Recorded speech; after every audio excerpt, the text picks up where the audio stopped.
Em nome da SOBED Paraná, estamos dando início a mais um evento científico da nossa SOBED. Antes de iniciar exatamente essa sessão, gostaria de dar dois recados. O primeiro recado é de que, a semana passada, a SOBED Paraná conseguiu um reajuste de honorários junto à Unidas. Isso foi histórico, que já fazia anos que a gente estava tentando negociar, e gostaria de deixar os parabéns para a Comissão de Honorários Médicos, cujo qual o professor Júlio Lobo é o presidente, junto com todos os outros integrantes da comissão.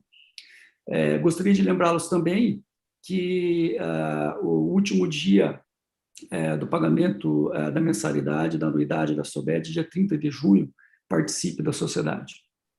Esta noite, então, temos o tema divertículo de Zenker, tratamento endoscópico, e uma pessoa talvez mais importante que pudesse estar participando junto com a gente, o Dr. Paulo Sakai, que foi o idealizador da técnica, como todos nós sabemos, nos anos 2000, 90, 2000, e o Dr. Paulo gentilmente aceitou participar dessa reunião, e tenho certeza que a gente vai aprender bastante. Gostaria também de agradecer a todos os outros palestrantes que estão aqui, que também gentilmente disponibilizaram o seu tempo, e agradecer também a presença de todos os outros integrantes nessa noite. Professor Paulo, por favor. Boa noite a todos. Eu, em primeiro lugar, gostaria de agradecer à SOBED do Paraná pelo convite que me foi formulado, e realmente acho que nós teremos hoje uma noite muito interessante. Como vocês sabem, o divertículo de Zenker é uma herniação da mucosa da hipofaringe, através de uma zona de fraqueza chamada triângulo de Killian. A sua etiologia realmente até hoje não está bem esclarecida. Parece que há uma incorporação na região do relaxamento, e com isso, então, há uma hiperpressão da região da hipofaringe e acaba ocorrendo, então, essa herniação. É uma doença relativamente rara. Na literatura se diz que a incidência é de 0,001 a 0,01%, a 0,1 por 100 mil habitantes. De modo que é uma doença muito rara, realmente não é tão frequente, e acometendo mais os pacientes idosos. Eu, particularmente, na minha experiência, tenho um paciente mais idoso, tinha 102 anos de idade. Então, a média é em torno de 68, mais ou menos 68 anos, é a média da minha casuística. O tratamento endoscópico já foi iniciado desde 1917, por Mosher, na Alemanha, depois, em 1937, por Seifert, também na Alemanha, mas por razões de infecção, complicação, morbidade e mortalidade, essa técnica foi abandonada e foi reintroduzida a técnica endoscópica em 1960, através de dois cirurgiões suecos chamados Dolman e Mattsson. Eles construíram um espéculo, um laringoscópio bilabiado, e através desse laringoscópio eles faziam a secção do septo que separa o esôfago do divertículo. Isso foi até fins de 1960, divulgaram bastante essa técnica, até que em 1960, no final de 60, o Dr. Ellis, nos Estados Unidos, o cirurgião torácico, ele fez a cirurgia realmente considerado hoje o padrão ouro, que é a ressecção do divertículo, ou seja, diverticulectomia, mais a miotomia do cricofaringeu. Então, ele curava o divertículo, retirava o divertículo e curava a causa, que é a hipertonia ou o músculo cricofaringeu, que é um obstáculo e que proporciona a formação, então, do divertículo. Nós, particularmente, pela primeira vez, utilizamos a técnica com o uso do endoscópio flexível, um fibroscópio, em 1982. Então, vale a pena a gente mencionar aqui um pouquinho como é que foi essa história. Eu estava lá no corredor do Hospital das Clínicas, e o professor Pinotti, que era o titular da cadeira de cirurgia, me chamou e falou o seguinte: Paulo, você tem que tratar esse paciente aqui, venha cá. Aí foi até a enfermaria e me mostrou o paciente com em torno de 60 anos de idade, ele tinha problema de DPOC importante, ele dava 10 passos, já ficava ofegante, e aí ele me falou: você tem que resolver esse caso, porque eu não encontrei aqui nenhum anestesista macho que se propõe a fazer anestesia geral nesse paciente. Aí eu fui estudei essa técnica do Doman, utilizando o laringoscópio.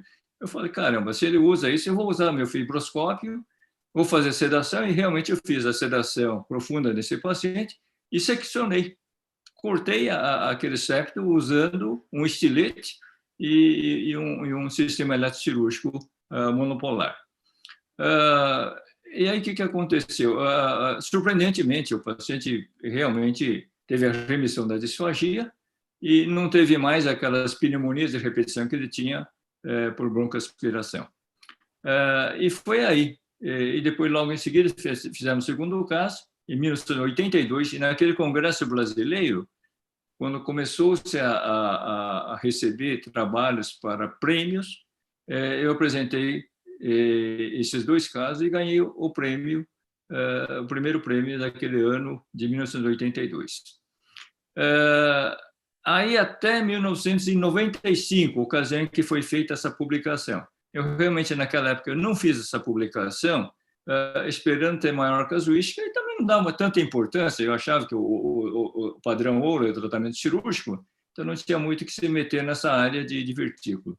Mas em 1995, já com uma casuística de quase 50 casos, nós fizemos a publicação na revista Endoscopy e teve uma repercussão mundial, e a partir daí, realmente, o mundo passou a usar essa técnica endoscópica com flexível, né, endoscopia flexível, o tratamento do divertículo isquêmico. Evidentemente, nas últimas décadas, houve um avanço grande em toda a área da terapêutica endoscópica, inclusive com novos acessórios, e o tratamento do divertículo isquêmico também modificou bastante, e essa razão porque hoje nós temos aqui 3, 4 experts que falarão sobre esse tema. É um assunto realmente bastante interessante para nós. Nós teremos aqui, então, hoje, a presença aqui do Dr. João Paulo Pontual. Ele é coordenador do Serviço de Endoscopia do Hospital das Clínicas da Universidade Federal de Pernambuco, Recife, e também trabalha na Unimed, Recife. Depois nós teremos a participação do Dr.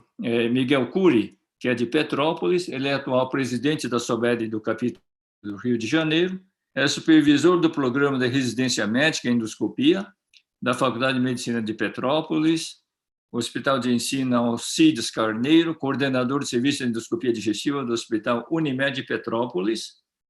E depois nós teremos o Dr. Fábio Rondo, que não aparece aqui ainda, mas ele foi nosso ex-residente, ex-assistente do nosso serviço, e atualmente ele trabalha em Jaú, no interior de São Paulo, onde ele coordena um grande serviço da região. E o quarto apresentador é o doutor Guilherme, que vocês conhecem. Ele é doutor pela Universidade Federal do Paraná, é coordenador do curso de endoscopia terapêutica da Universidade Positivo, e ele é o chefe do serviço de endoscopia do Hospital Nossa Senhora das Graças. Então, vamos dar início às apresentações e, no final, nós faremos, então, a discussão sobre o tema, sobre o assunto. Então, eu gostaria de convidar o primeiro palestrante de hoje, é o doutor João Paulo Pontual. Por favor, doutor João Paulo. Obrigado, doutor Paulo. Boa noite. Obrigado, Guilherme, pelo gentil convite para estar conversando com vocês aí um pouquinho sobre o tratamento endoscópico de divertículo de Zenker, que o doutor Paulo Sakai já fez uma apresentação perfeita. Então, vou passar mais rápido aqui a parte inicial da apresentação, que é mais uma documentação esquemática do foco do nosso tratamento.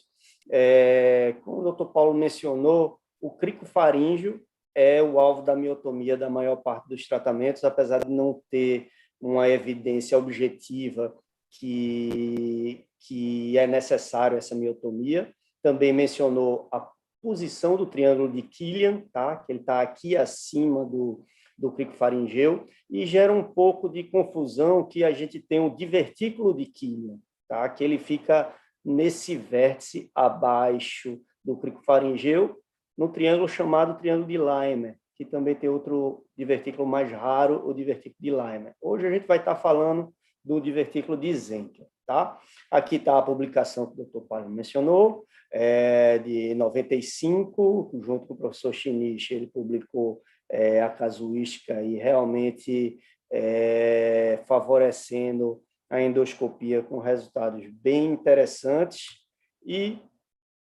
gerando, com o passar do tempo, o questionamento de quem seria o novo padrão ouro. Seria a tradicional cirurgia ou seria um novo acesso minimamente invasivo por endoscopia.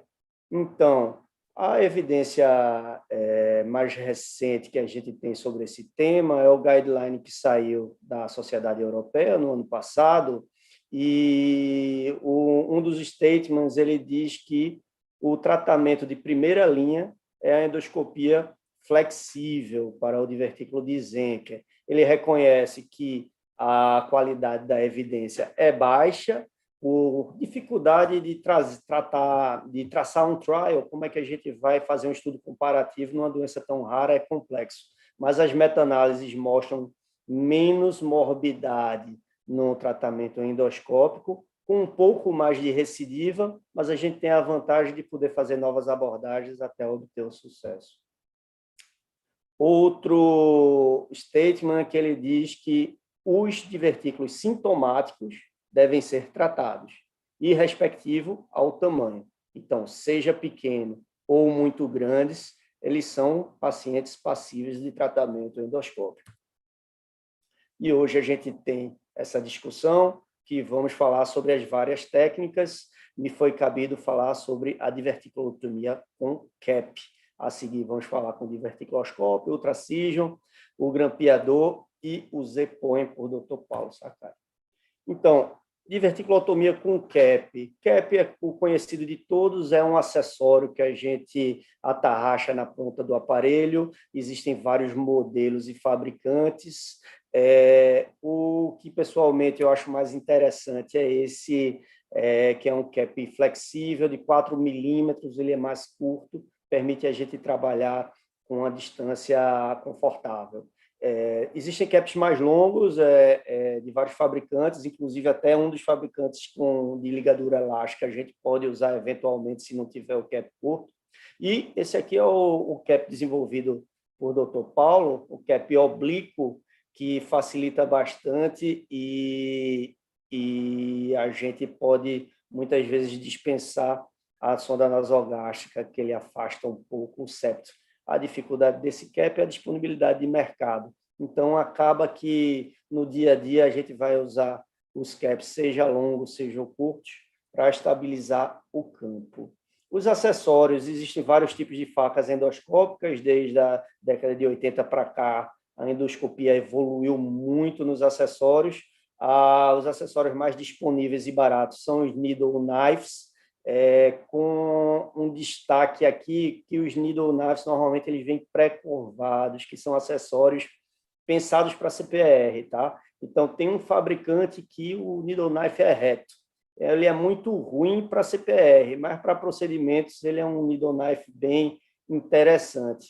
E as formas aí de outros needle knives, o triangle knife, o hook, que é um ganchinho igual da cirurgia, o IT, que ele tem uma bola de cerâmica que isola na ponta e a haste que vai cortar, e as relativamente novas tesouras endoscópicas monopolares. Para a diverticulotomia de Zenker, eu gosto muito do triangle knife, ele é um acessório rápido e bastante versátil, e se não tiver, eu uso muito o needle knife da Mediglow. Então, CAP versus diverticuloscópio. quem é o melhor? Existe superioridade de uma técnica sobre a outra? Na evidência, não. Ainda citando o mesmo guideline da SGE, ele deixa para o endoscopista escolher sua técnica de preferência. Aparentemente, todas as técnicas endoscópicas têm um bom sucesso e que não parece haver superioridade de nenhuma. O racional de cada uma, tá? Vamos falar sem ser baseado em evidência, do que é que se tem a impressão, tá? O diverticuloscópio, que vai ser falado na próxima sessão, ele fixa o septo. Então, ele estabiliza ali o septo na frente e torna o procedimento muito rápido, muito fácil. E o problema do diverticuloscópio é posicionar ele. Não é tão simples, requer um pouco de prática, é especialmente difícil em pacientes que estão intubados e pacientes que têm mobilidade cervical limitada, tá? Mas, objetivamente, ele facilita o procedimento e dá um certo isolamento da via aérea. Então, não é comum a gente encontrar sangramento na septotomia, aí qualquer coisa entre 2% e 3%, mas quando tem algum sangramento mais relevante, aquilo ali está separado da via aérea e dá um conforto para o endoscopista trabalhar sem preocupação. Vantagens do CAP. Ele é facilmente disponível, tá? Para septos pequenos, um septo menor que 2 centímetros, o diverticuloscópio não se adapta bem. Ele não é um bom acessório. Então, para septos pequenos, o CAP é mais interessante e pacientes com baixa mobilidade cervical, como eu mencionei agora há pouco. E a sonda nasogástrica, a gente deve passar nos pacientes ou não? A sonda nasogástrica é um pouco inconveniente, ela tira um pouco da mobilidade do endoscópio pela presença ali do tubo, que fica competindo um pouco com o seu CAP. Então, não existe uma recomendação objetiva se deve ou não passar a nasogástrica. Quando tem aqueles septos que a gente consegue ver bem a luz esofágica, eu prefiro não passar a nasogástrica, dá para se adaptar bem. Já existem septos mais hostis, que às vezes a gente tem até dificuldade de passar para a luz esofágica. Nesse paciente facilita bastante a gente passar a sonda nasogástrica, então ele afasta ali o septo da parede posterior da via aérea e permite a gente trabalhar com mais segurança. Então, sobre a técnica, é uma técnica relativamente simples, o campo é um pouco apertado e não tem muita mobilidade, mas a gente só precisa seccionar em um plano único a mucosa do esôfago, a musculatura do crico e a mucosa do divertículo. Tentar chegar o mais próximo possível da base do divertículo, lembrando que se você deixa mais de 1 centímetro da base do divertículo, esse paciente vai ter um risco bastante aumentado para a recidiva dos sintomas, tá? Mas não é todo paciente que a gente vê esse septo fininho, bonitinho. Na prática, a gente tem que ter um cuidado no planejamento do procedimento. Então, de uma maneira mais comum, a gente vai ver divertículos maiores, com septo mais para fino, definido, o divertículo está sentado aqui no esôfago e abraçando o crico faríngeo. Então, a gente, com bastante conforto, vai chegar, vai seccionar esse crico faríngeo, seja por qual técnica for, e dificilmente a gente vai ter algum acidente de abertura para uma janela do mediastino. Inclusive, existem trabalhos mais antigos, quando o clipe não era tão acessível, que não clipava, tá? Fica a escolha do endoscopista se deve clipar e quantos clipes. Normalmente se coloca um clipe no vértice ou mais, entre 1 e 3 clipes é uma conduta prudente, mas objetivamente não diminui a chance de vazamento ou mediastinite. Faz sentido, mas na evidência não conseguiram mapear isso. A segunda situação é essa situação aqui, divertículos pequenos, com septos largos, e o divertículo tem aqui um certo afastamento do esôfago. A gente vai ter que fazer uma secção cuidadosa aqui, porque com certa facilidade a gente vai abrir uma janela posterior. talvez, doutor Paulo deve falar sobre isso, esses pacientes provavelmente vão ser pacientes mais candidatos para o ZPONI.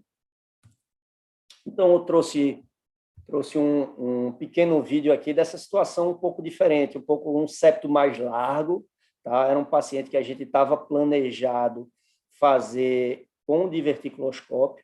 O anestesista não aceitou fazer o paciente com sedação, ele disse que precisava intubar, e o paciente tinha uma certa dificuldade de mobilidade cervical, e a gente não conseguiu, junto com o tubo, posicionar o diverticuloscópio, e mudou a estratégia para a diverticulotomia com CAP. E também nesse paciente, foi a primeira vez que eu testei, faz uns 5 anos talvez, foi quando lançou a tesourinha monopolar, que era comercializada até um passado recente, o pessoal deixou de trazer ela, porque devia vender pouco. E, perdão. E aí já gerou, na época a gente não tinha ainda o ERB, alguns anos atrás, era um Force FX, ou bisturi da Covid, que não tem um corte tão limpo quanto o da ERB. E aí, vejam o que aconteceu, já no começo do procedimento, puxando aqui, tracionando, ele já vazou um pouco de corrente para a parede do divertículo e já queimou um pouquinho, fez aquela white blenching, né, ou mucosal blenching. É uma queimadura superficial, não preocupa, mas aproveita esse ensejo para ressaltar que esse procedimento é um procedimento que precisa de uma habilidade fina e a gente não pode estar sobrando com o aparelho. Então, eu tentei algumas vezes com a tesoura, não gostei, eu acho que essa tesoura só deve ser usada com uma unidade eletrocirúrgica mais moderna. Abortei e voltei para a tradicional triangle knife. Aqui está a luz do esôfago, aqui foi o diverticuloscópio machucando o esôfago, machucou um pouco, mas só laceração mucosa. E temos aqui o septo. Veja como passa fácil para o esôfago. Então, eu preferi não passar uma sonda nasogástrica nesse paciente. E aí, com o triangle knife, a gente consegue seccionar a musculatura. Nesses pacientes com septo muito largo, eu prefiro não cortar como um todo, seccionar mucosa e musculatura junto, porque se a gente abre uma janela posterior lá embaixo e cortou toda a mucosa, às vezes está muito longe uma mucosa da outra e a gente pode ter um pouco de dor de cabeça. Dá para a gente fazer a secção e pescando as fibras musculares e seccionando a mucosa aos poucos. Como a mobilidade é limitada, a entrada, a incisão acaba ficando um pouco grande e a gente acaba usando mais clips, mas dá para fazer com bastante segurança, bastante facilidade, e seccionando toda a musculatura até chegar lá no vértice abaixo do cricofaringeu, que a gente deve chegar agora. Vejam aqui, deixei aí bastante mucosa, não precisava ter deixado tanto por segurança. Às vezes aqui é o ponto que às vezes você pode abrir uma janela. Nesse caso a gente manteve íntegro todo o tecido conjuntivo e ficou legal, mas deixou bastante mucosa aqui para a gente poder clipar usando os clips. E essa foi a técnica usando o cap. Tá? Lembrando que tem essas duas nuances da técnica. Eu agradeço mais uma vez o convite e aproveito o ensejo para convidar a todos para a sessão da SOBED Nacional, do Teste Seus Conhecimentos, que vai ser do dia 23 a 26. É uma oportunidade interessante de avaliar, de autoavaliação. Obrigado. Muito obrigado, doutor Pontual, pela bela apresentação. Realmente foi bastante instrutiva e objetiva a sua apresentação. A seguir, nós teremos, então, a apresentação do Dr. Miguel Curi, que vai abordar sobre o tema de diverticulotomia com o uso do diverticuloscópio. Por favor, Dr. Miguel. Obrigado, doutor Paulo. Queria iniciar agradecendo aqui o convite, agradecer ao Guilherme, dizer que é um prazer e uma honra participar dessa mesa com colegas tão experientes e capitaneado pelo Dr. Paulo Sakai, que dispensa qualquer comentário. O Guilherme pediu para a gente falar um pouquinho da diverticulotomia com o diverticuloscópio. O João Paulo já comentou alguma coisa agora no início. Vamos passar aqui um pouquinho. A técnica a gente faz um pouquinho parecido com o que o João falou. A gente costuma fazer com o paciente decúbito lateral esquerdo. A gente ainda tem a preferência para intubação orotraqueal. Realmente, como ele falou, às vezes passar o overtube ali, o diverticuloscópio é um pouco complicado. Mas até uma questão de anestesista que trabalha com a gente, existe essa preferência da intubação orotraqueal. Ainda não tive dificuldade, pode ser que tenha mais para frente. O posicionamento do overtube, a gente vai mostrar o desenho ainda daqui a pouco. Ele é um overtube bilabiado, onde você vai colocar o lábio maior no esôfago e o menor no divertículo, fazer a incisão da musculatura, da mucosa e das fibras musculares do cricofaríngeo, como já falou o João. Os riscos principais são de sangramento e perfuração. Eu, pessoalmente, gosto de deixar não durante o procedimento, mas eu passo um fio guia e depois passo uma sonda nasentérica até para alimentação inicial. E a analgesia, que é importante nesses pacientes. Então, esse aqui é o diverticuloscópio que a gente está acostumado a usar. Como a gente falou, tem essa ponta aqui bilabiada, e no qual a gente vai encaixar o lábio maior no esôfago e o lábio menor na região do divertículo. Como o João falou, ele acaba protegendo a opção por esse tipo de instrumento foi muito da nossa origem cirúrgica, onde a gente trabalha muito com tração e contratração. E o diverticuloscópio, na minha opinião, facilita muito isso. Ele, uma vez encaixado na questão do septo, ele te dá a tração e contratração necessária para que a gente possa fazer o procedimento. Então, mais ou menos a visão que a gente vai ter é essa. Então, a gente tem o septo aqui no meio então o septo aqui no meio, o overtube, o diverticuloscópio encaixado, o lábio maior no esôfago, o lábio menor normalmente às 6 horas no divertículo, e acaba que você tem não só tração e contratração, como a gente tem também um nível de proteção da mucosa bastante interessante. Então, essa é a colocação do overtube. A gente faz o corte, a princípio da mucosa, depois das fibras musculares, até que faz a secção completa. Vou pedir desculpa desde já, porque esse vídeo não é meu.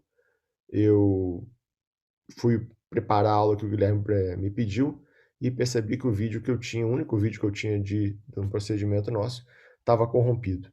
Esse vídeo é do Dr. Navarrete, da Chile. É um vídeo que está disponível no YouTube. Eu não quis deixar de ilustrar, até porque acredito que tenham residentes aqui, que seria interessante a gente deixar essa apresentação ilustrada. Então, apesar de não ter um vídeo meu, eu não quis deixar de fazer a ilustração. Então, vou passar aqui.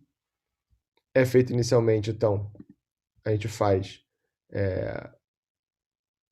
uma endoscopia completa, onde a gente visualiza até a parte do estômago, se tem alguma alteração. É passada a princípio a gente deixa um fio guia para posteriormente passar uma sonda nasentérica para alimentação inicial a princípio. Aqui a gente vê já a retirada do aparelho e a inserção do diverticuloscópio.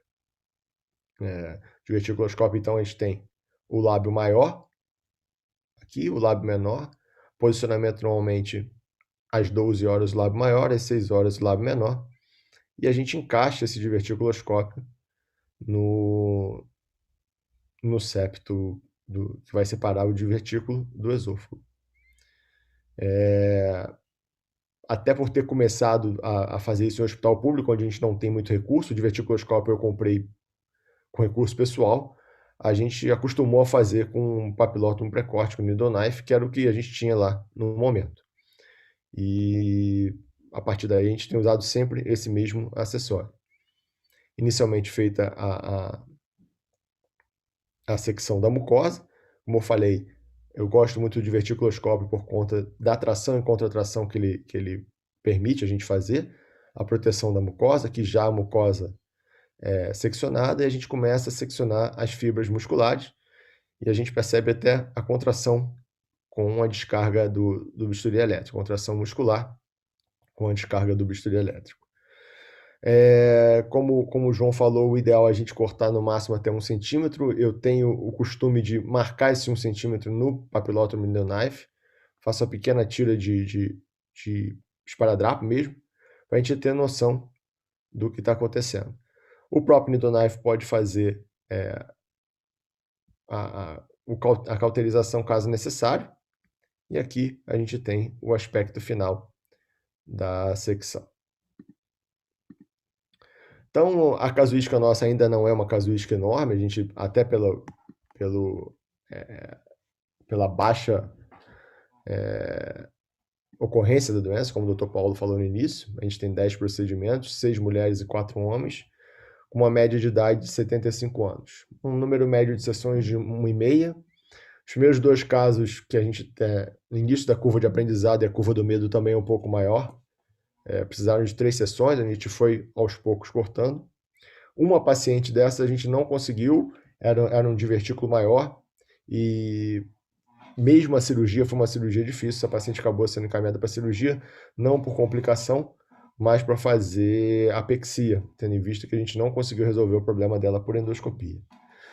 Tempo médio de internação de 2 dias, principalmente no início a gente deixava uma dieta zero de 24, 48 horas, por conta de dor da deglutição, por conta também da questão da possibilidade de alguma complicação.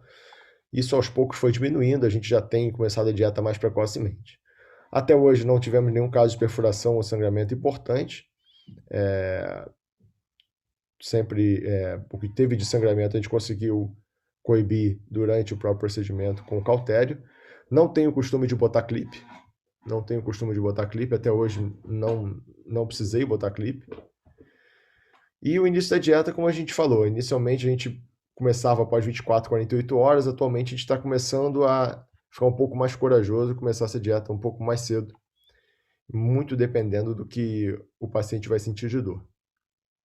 Então, a gente tentou ser bastante objetivo, o João já falou alguma coisa sobre o sistema, a técnica, e a gente fica à disposição, essas são nossas casas, a Faculdade de Medicina de Petrópolis e o Hospital de Ensino Alcides Carneiro. Fico à disposição aí para a discussão no final. Obrigado.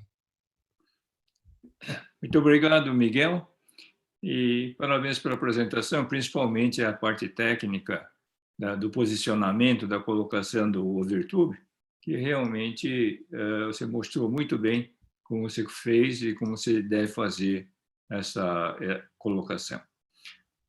Eu chamo, então, o próximo apresentador, o Dr. Fábio Rondo.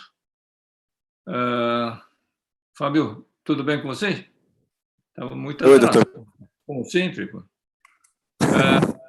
Então, o Dr. Fábio vai mostrar para nós mais uma evolução da técnica com utilização do ultracision, que é o bisturi harmônico, que é uma outra forma de fazer essa diverticulotomia.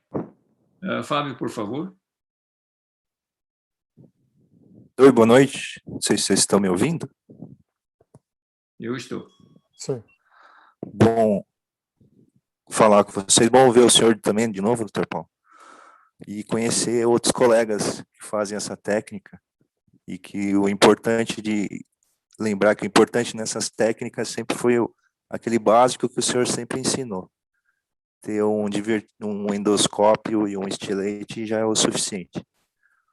E como a gente foi fazendo isso que eu vou apresentar foi meu doutorado, né? Foi interessante porque a gente começou desde o laboratório até chegar nos pacientes. Então foi um procedimento completo de experimental até chegar ao paciente. Deixa eu pegar aqui. Já foi falado muito...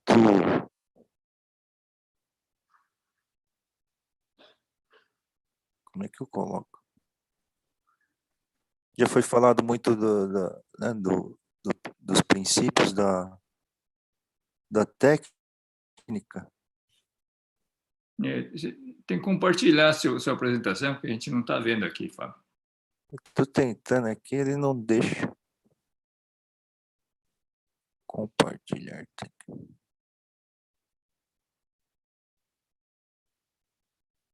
Aqui está dando anfitrião, desativou o compartilhamento de tela, é isso? Eu acho que se você tentar de novo agora, Fábio, vai conseguir. Coloquei você como anfitrião agora. Agora, deixa eu ver aqui. Compartilhar tela. Isto. Agora Ah, apareceu. entrou aqui. Esse aqui era o bisturi harmônico, a gente usava o Transition. Existe outra técnica com o dispositivo de ligature. O interessante dela é que ele usa uma energia ultrassônica, né, para denaturação da proteína. E a gente acha sensacional esse tipo de técnica, principalmente os cirurgiões, porque ele tem pouca propagação lateral. O único problema desse dispositivo, vou mostrar depois, é essa ponta. Ela também passa energia.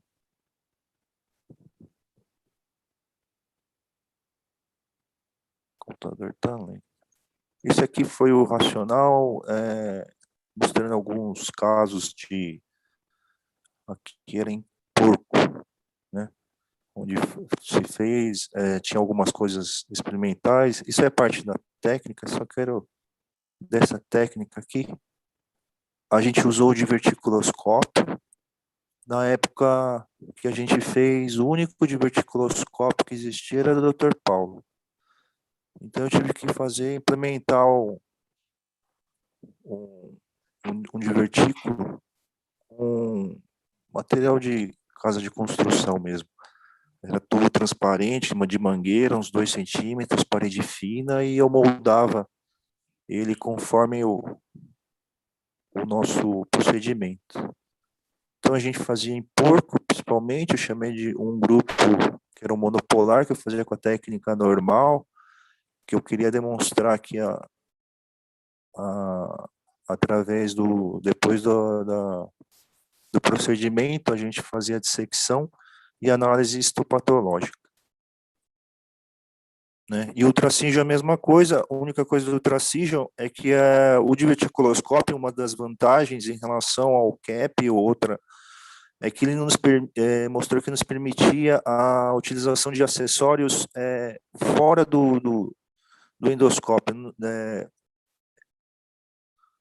Paralelamente ao endoscópio. Então, como a região era cervical e perto da arcada dentária, com algumas movimentações a gente conseguia chegar e ter uma certa mobilidade que o diverticuloscópio nos permitia e fazer com segurança. Aqui era a avaliação após, o grupo Ultracision e o grupo monopolar.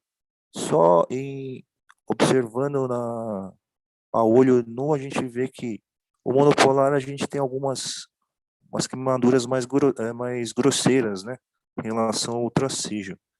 Que histologicamente ele mostrou menor propagação lateral térmica do Ultracision. Então se mostrava uma técnica muito interessante no uso que na época também a gente não tinha essas tesouras que estavam em teste, né? Deixa eu mostrar uma outra. Vou mostrar o vídeo que a gente fez em isso aqui. Não, não é isso aqui. Vocês estão vendo ou não? Sim. Tá conseguindo ver? Não está rodando. Tá travando. Peraí.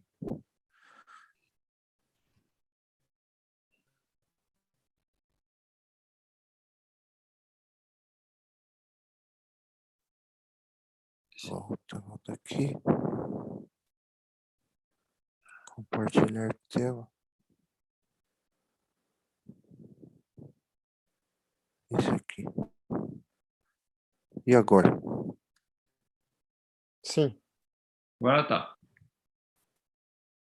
Então, aqui eu lubrificava bem o diverticuloscópio. O problema realmente era a retificação da cervical do paciente, porque eu precisava desse espaço para passar o tracígio, que era reto, né? E eu usava um endoscópio fino, de 5 milímetros ou menos, né? Mas ele me permitia chegar e ter, com o endoscópio, mobilidade de chegar e observar até onde eu conseguia chegar ao fundo do divertículo. Praticamente era coisa de 10 segundos, né, que a gente contava, usando o tracígio, uma coisa bem simples, um procedimento que, depois que a gente pegou alguns casos em humanos, né, o que era realmente difícil, como o colega mostrou, é a colocação do diverticuloscópio. Mas depois de alguns casos a gente ficava um pouco já mais habilidoso, né, com colocação. Eu não usava fio guia, eu gostava de usar um fio mais grosso na passagem, né? Eu gostava de usar a própria uma alça de polipectomia, que é mais grossa. Então, ele até ajudava no auxílio. Eu colocava, mas também deixo mais ou menos 1 centímetro do fundo. Hoje, nesse caso, acho que eu não coloquei clipe, mas hoje eu sempre coloco um clipe na base, qualquer técnica que eu use.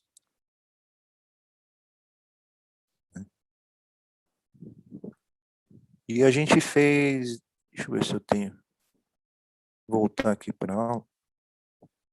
Eu tenho uma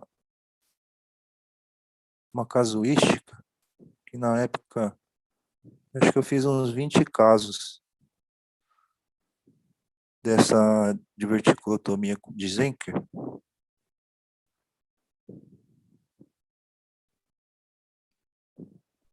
Esse é um.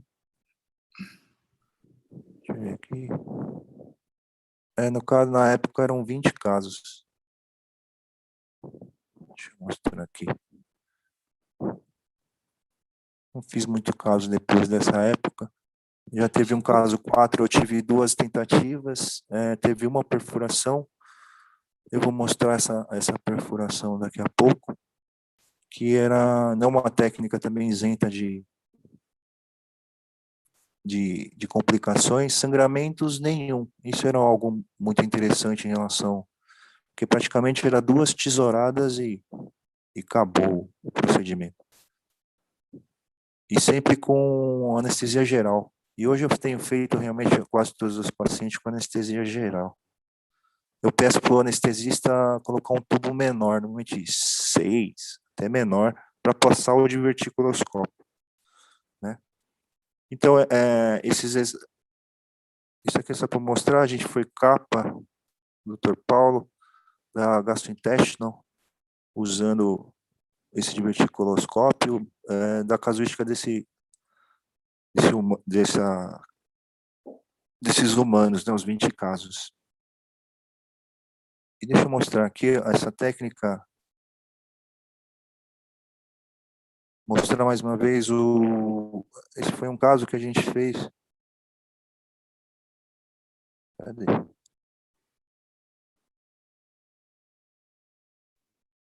Estou apanhando aqui.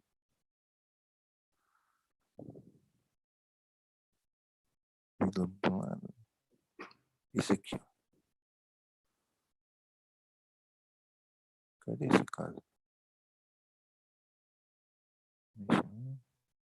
Esse aqui. Estão vendo aí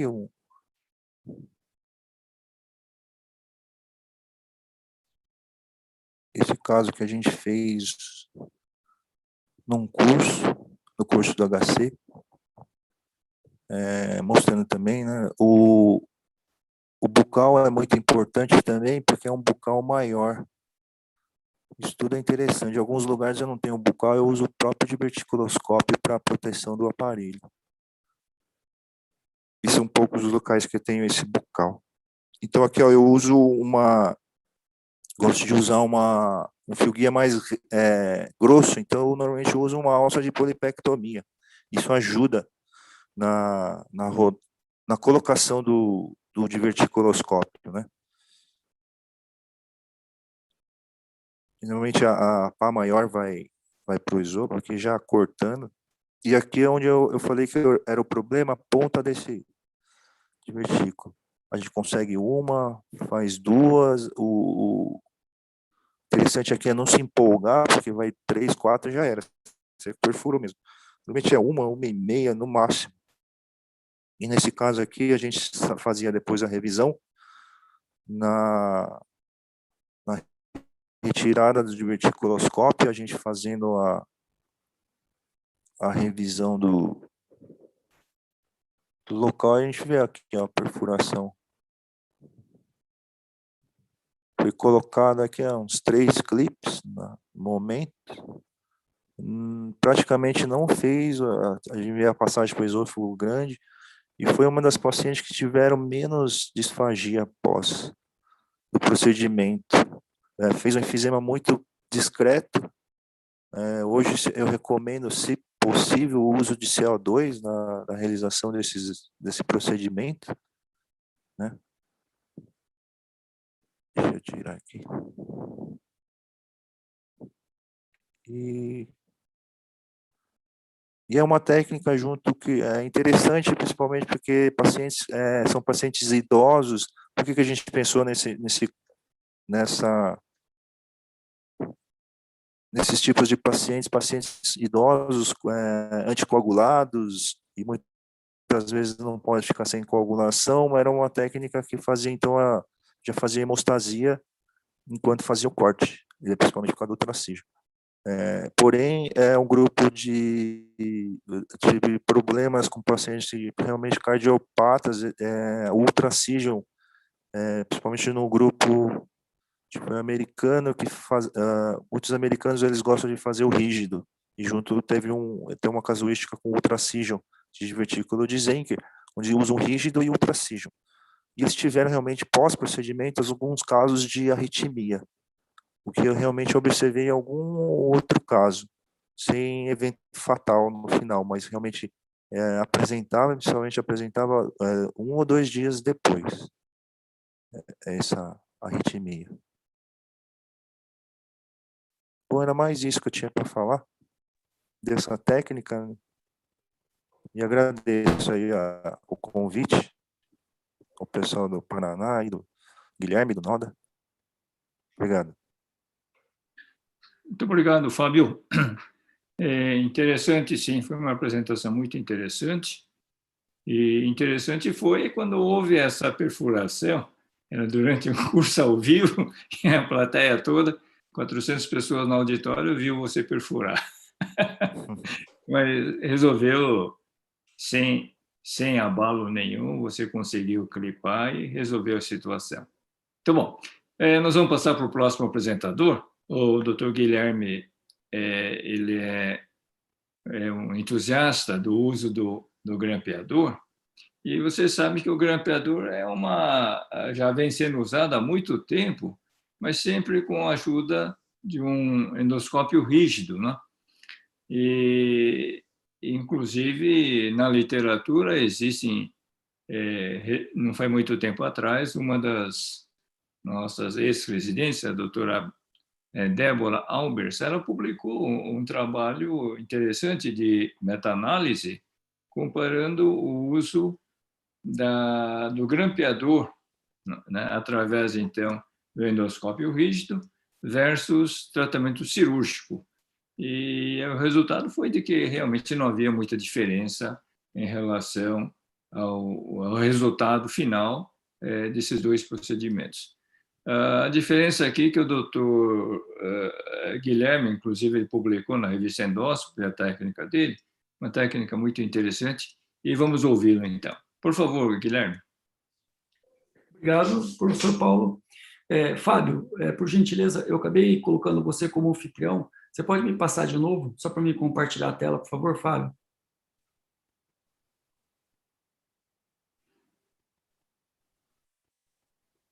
Eu coloco como? Você vai no teu nome ali, nos participantes, onde está Fábio Rondo, em cima da câmarazinha, vai aparecer o mais, escrito mais em azul.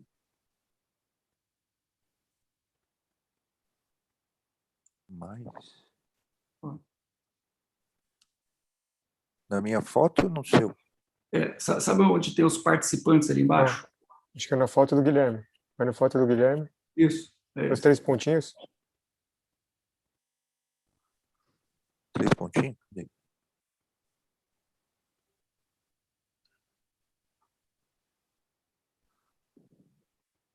Mais aqui. Tornar anfitrião.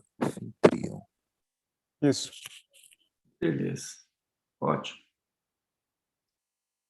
Obrigado, Fabio. Estão vendo a minha tela aí? Tá. Sim.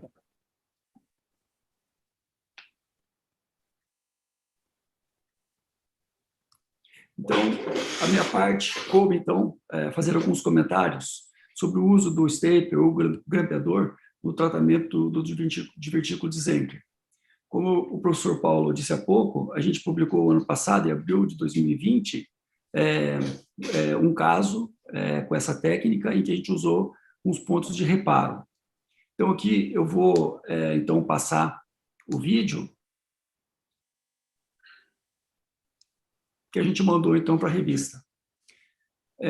Aqui, fazendo a inspeção, então, do divertículo, aqui observa-se, então, o septo do divertículo, e aqui, à esquerda, mais ou menos 7 horas aqui do vídeo, a presença do saco diverticular.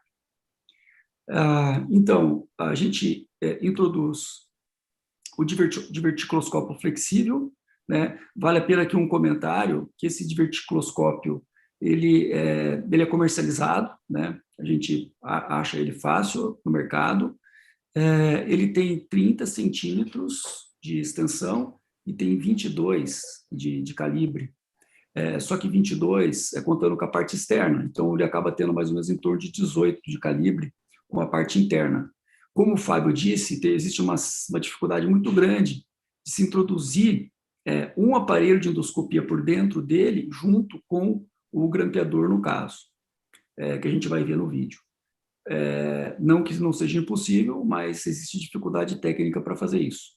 Observe que esse divertículo já tinha sido tratado endoscopicamente, aqui tem uma fibrose, já tinha sido tratado 2 vezes e com recidiva. Observe, após a introdução do diverticuloscópio, a gente introduz um nasogastroscópio de 5,9 milímetros para poder, então, examinar.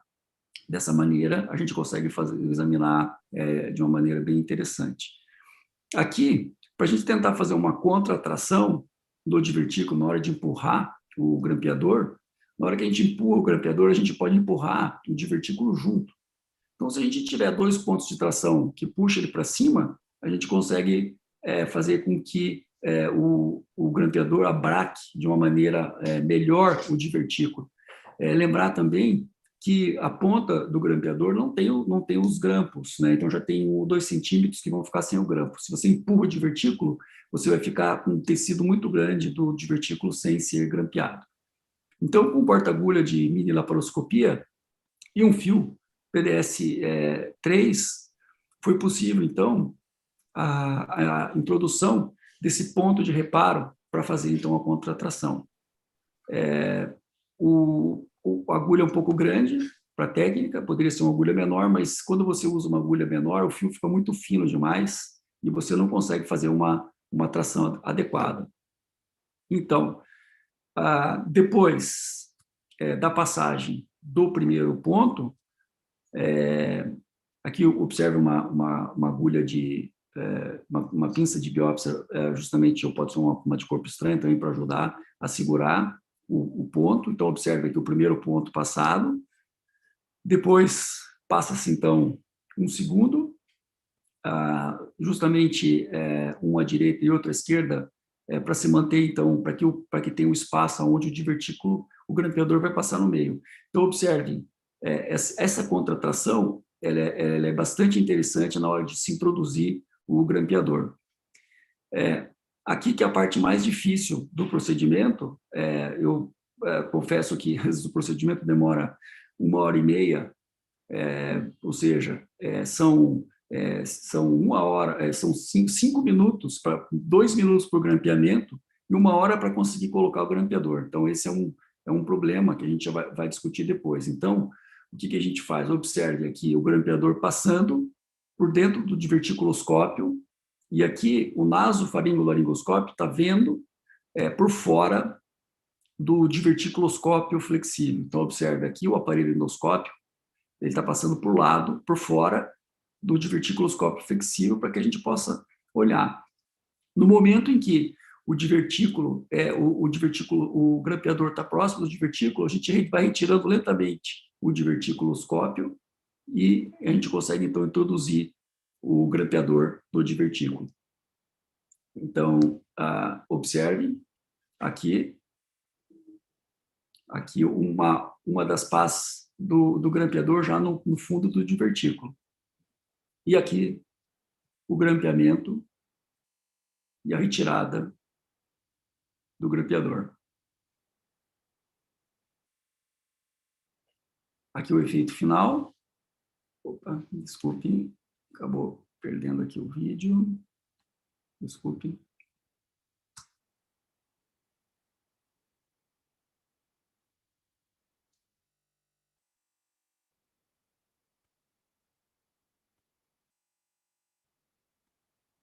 Aqui, então, o efeito final, com a retirada dos fios, e depois a retirada do verticuloscópio, e aqui, então, observe o efeito final do procedimento. Alguns fatores interessantes de saber o resultado do procedimento. Um deles são, se o divertículo pré-procedimento é maior do que 5 centímetros, se o divertículo remanescente pós-procedimento ele é maior do que 1 centímetro, e se o tecido cortado, o septo, o cricofaringeu cortado, é menos do que 2,5 centímetros. Esses são 3 dados interessantes que levam a predizer a falência do método. Então, fazendo um resumo, então observe aqui o nosso septo, o diverticuloscópio, aqui uma outra imagem, aqui o grampeador passando por dentro do diverticuloscópio, o paciente entubado, aqui o tubo orotraqueal, e aqui sendo visualizado por fora o nasofaringo, o nasogastro de 5,9 milímetros.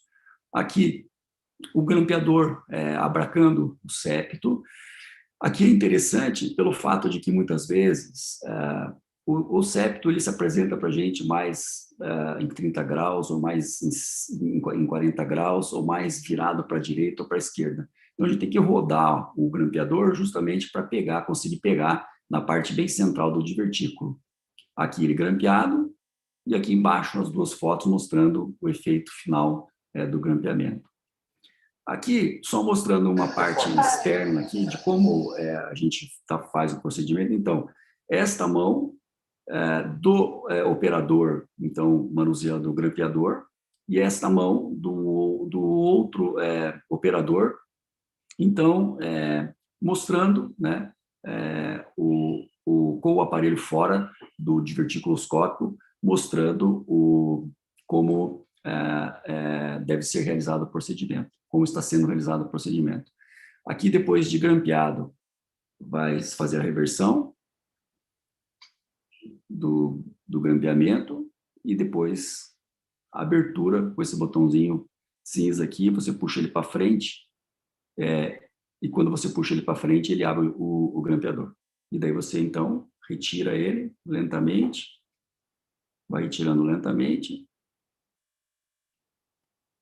e depois... Então, aqui, esse detalhe que eu gostaria de comentar é justamente o tamanho do grampeador junto com o diverticuloscópio. Então, é aqui que entra a grande dificuldade de você conseguir passar um grampeador de 12 milímetros dentro de um tubo de 18 milímetros. E ainda impossível passar com o aparelho de endoscópio junto, por mais fino que ele seja, já com o próprio divertículos, com o próprio grampeador, já existe essa dificuldade técnica. Como o professor Paulo disse no início, essa técnica do grampeamento com a técnica rígida é muito utilizada até hoje, são os otorrinolaringologistas que utilizam bastante na Europa e nos Estados Unidos. Esse autor tem uma experiência com 89 pacientes, 69 no primeiro tratamento e 20 na recidiva. E mesmo na recidiva, ele apresentava sucesso bastante interessante com essa técnica. Mas, antes de mostrar a parte flexível especificamente, só para mostrar como eles fazem, então, eles têm esse diverticuloscópio de Werda, que é um diverticuloscópio também comercializado pela Stores, e aqui os pontos de reparo que eles utilizam com a técnica rígida, foi onde a gente, mais ou menos, trouxe para a parte flexível essa técnica, então, com esse disparo, ele consegue, então, passar esses 2 pontos e depois vir com o diverticuloscópio.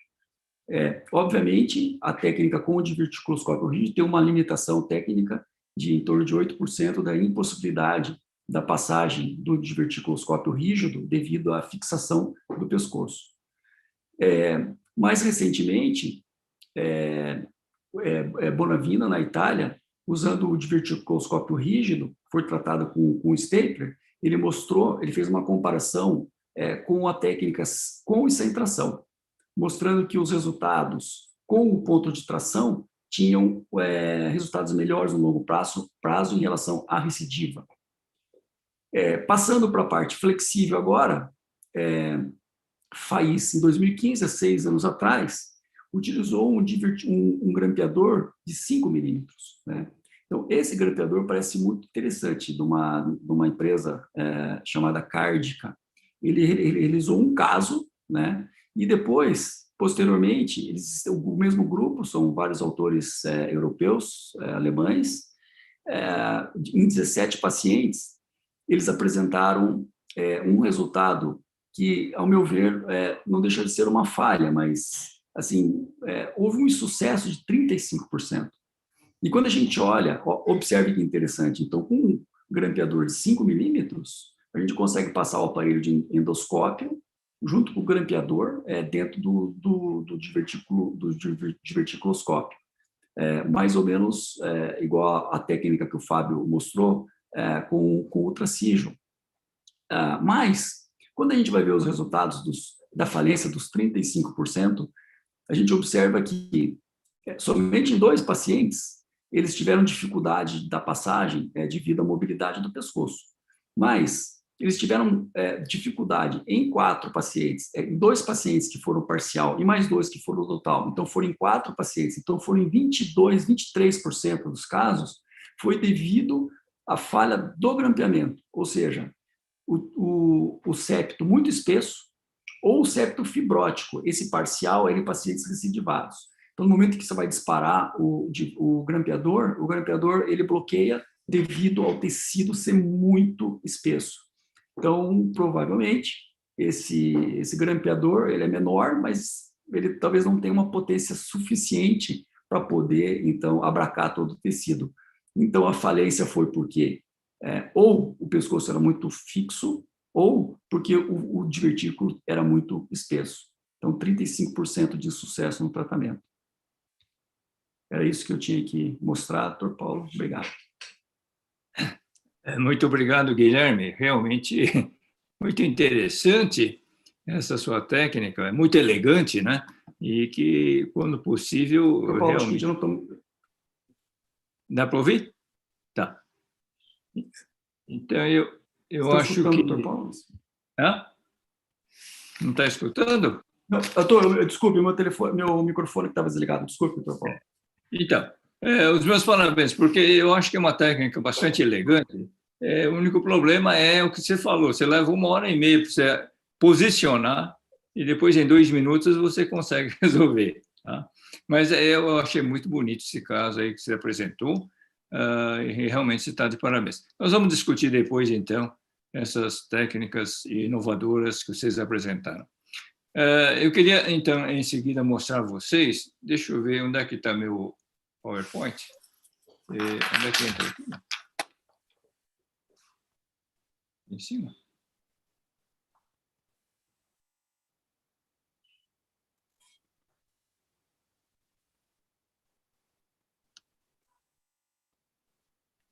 Esse aqui. Tá bom. Vocês estão vendo? Sim. Tá bom, então. Então, o que eu vou falar para vocês agora é sobre a miotomia endoscópica usando o terceiro espaço. Então, o terceiro espaço, vocês sabem que hoje tem várias aplicações, começando então desde a época do Dr. Inoue, que começou com o POEM, e depois passou para outras aplicações. Tá? E atualmente é uma tendência também de usar essa via para fazer a miotomia, no caso do divertículo de Zenker. Como é que não está passando o seguinte?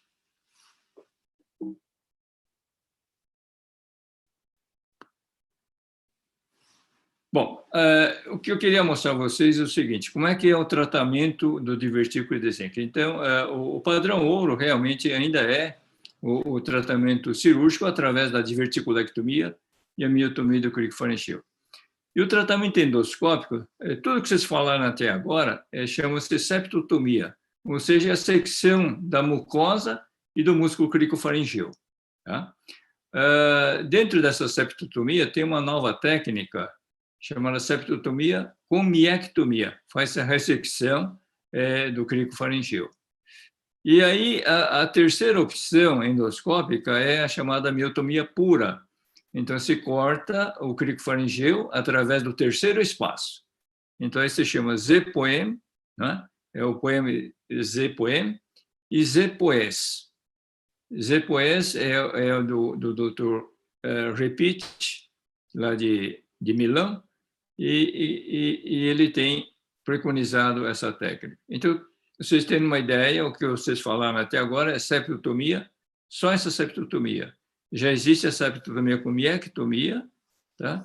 E a miotomia pura, que é a secção através do terceiro espaço.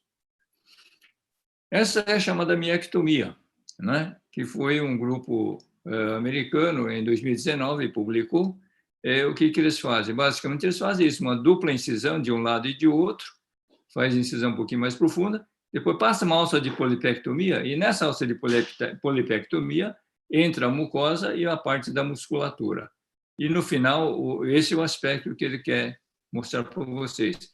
Um aprofundamento dessa secção do septo, formando um tipo de V, uma forma em cunha. Tá? Então, o que acontece? O espaço de comunicação do divertículo com o esôfago se torna muito maior, e isso melhora a disfagia do paciente. Então, ele fez um estudo, esse grupo fez um estudo, comparando a miotomia tradicional, essa septotomia, com a miectomia. Então, ele mostrando que nesse grupo onde se faz a septotomia tradicional, tem recidiva de 22% e 0% nesse grupo onde se fez a miectomia.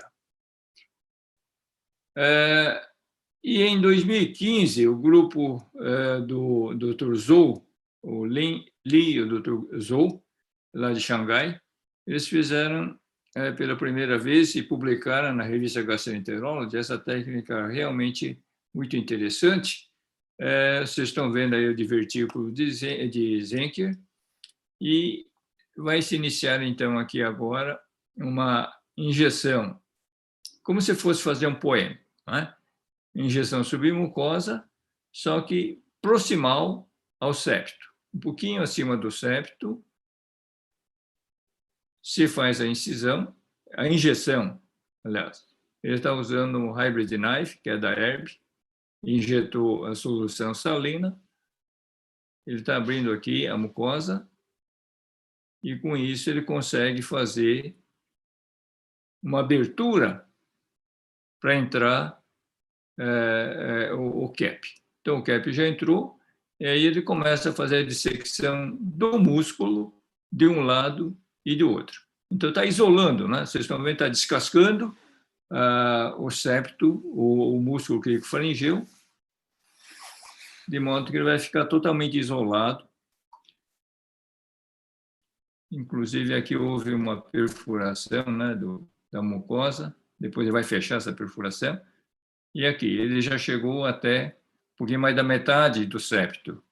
E vejam vocês como ele está dissecando, isolando totalmente o cricofaringeu. Então, isso realmente é um túnel, né? É um túnel submucoso, é o terceiro espaço, e agora ele vai cortar, vai seccionar, vai fazer a miotomia. E o cricofaringeu é interessante, quando vocês cortam, ele retrai, encolhe, retrai e desaparece, né? Vocês estão vendo? As bordas se separam. E dessa forma ele consegue cortar até a profundidade, até a região do fundo do divertículo.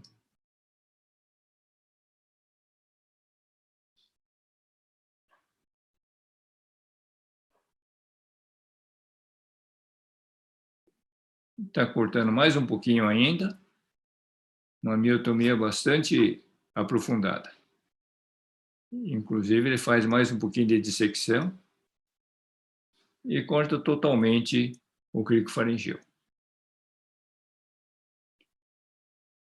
Então, esse é o terceiro espaço. Quer dizer, se faz um túnel submucoso, como se... Tá bom. E aqui vocês veem a extensão da miotomia que foi feita aí. Tá? Até a saída. E aqui ele vai fechar com clipe. Aqui tem uma perfuração da mucosa, né? Acidental. Tem que fechar essa perfuração. E aqui usando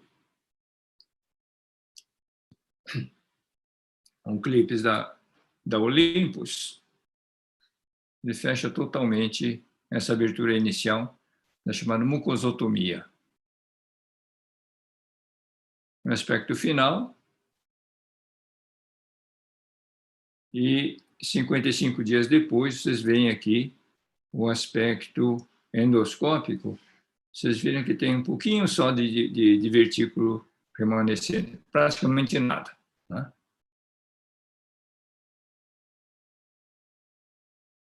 O exame radiológico mostrando que teve desaparecimento do divertículo. Esse é um outro caso que o colega nosso, o Dr. Nelson Miyajima, me cedeu esse vídeo, que o ano passado ele fez este caso, vocês estão vendo, acho que pode deixar. Ele está injetando uma solução salina submucosa e ele está usando aqui o flash knife. Abrindo aqui, fazendo uma abertura, e ele já abriu aqui, ele vai fazer então o túnel.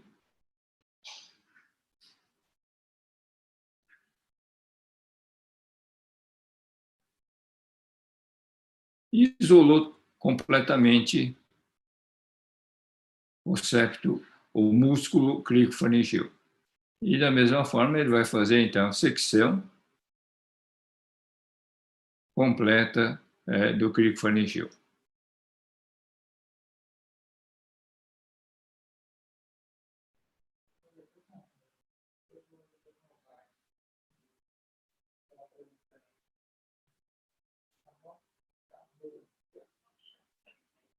E aqui o fechamento da mucosotomia.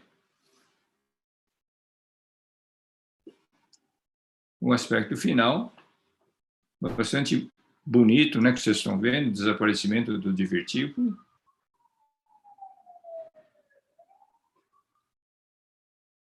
O Dr. Kachabi, esse último autor que vocês estão vendo, ele é da Universidade Johns Hopkins, e ele fez um estudo multicêntrico com 75 pacientes, e vocês estão vendo exatamente o que ele está fazendo aqui, né? Quer dizer, que tem um divertículo, dissecou no túnel, e ele seccionou aqui usando aquela tesoura, e vendo aqui, então, essa extensão grande de dissecção do cricofaringeu.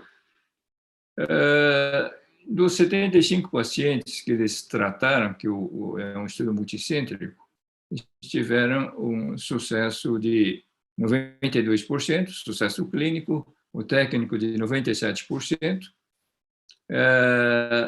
intervenção, teve a recidiva de um caso que teve que fazer intervenção endoscópica e tiveram, sim, efeitos, complicações em 6,7% dos casos. Casos de hemorragia e 4 casos de perfuração, dos quais um caso foi bastante grave e 3 casos de moderada intensidade.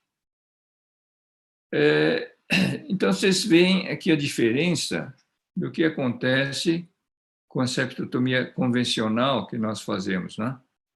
A gente corta num ponto só, até o fundo do divertículo, mas fica sobrando essa parede aqui e a parede oposta, e isso pode eventualmente dar recidiva dos sintomas, né? Então, tem um divertículo residual que vocês estão vendo aqui. Diferente do que acontece quando faz um ZPOEM, tá? Pelo menos o primeiro caso que eu fiz, vocês estão vendo, fiquei muito entusiasmado, porque houve desaparecimento completo, não houve mais aqui o divertículo residual. No entanto, esse aqui é um caso que do grupo do Rafael, do Guilherme, aí do Hospital Nacional das Graças, quando eu estive lá, eu fiz um ZPOEM. E recentemente eles fizeram o controle, depois de 3 anos, e fiquei bastante decepcionado, porque eu não esperava que ocorresse isso aqui. Realmente um pseudodivertículo que se formou, né? E o doente deve ter um sintoma. Quer dizer, não há dúvida de que é possível fazer a complementação através da endoscopia. Mas eu não esperava, nesse caso, que houvesse essa recidiva, o aparecimento, não recidiva, mas o aparecimento desse pseudodivertículo. Porque aqui embaixo vocês não vão encontrar mais músculo, é só um tecido fibrótico. Então, mais recentemente, em 2018, o Dr. Alessandro Repitti, ele fez uma modificação do ZPOEM, né? Ele chama de POS, Peroral Endoscopic Septotomia. Então, vocês vão ver que também é terceiro espaço, mas de uma forma talvez mais simples do que o ZPOEM. Então, na realidade, ele abre a mucosa em cima do septo, não mais distante, em cima. Ele colocou um fio-guia lá como parâmetro, em vez de sonda nasogástrica, ele colocou um fio-guia, injetou um pouquinho sobre o septo e ele vai abrindo a mucosa. Abre a mucosa, abre a mucosa. Vocês estão vendo aqui. E ele já começa a seccionar um pouquinho aqui para auxiliar na entrada do CAP, para ele poder fazer o túnel. Então, agora ele já conseguiu entrar, e aí ele começa a fazer a secção do músculo.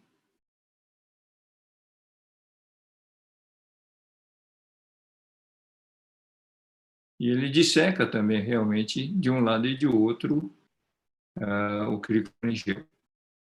Isso para que ele possa cortar muito mais, aprofundar mais. Vocês estão vendo, olha como está, né? Seguramente deve ter passado além do fundo do divertículo.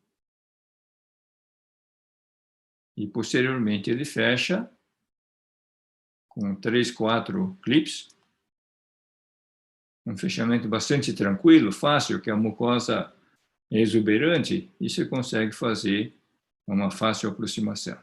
Tá?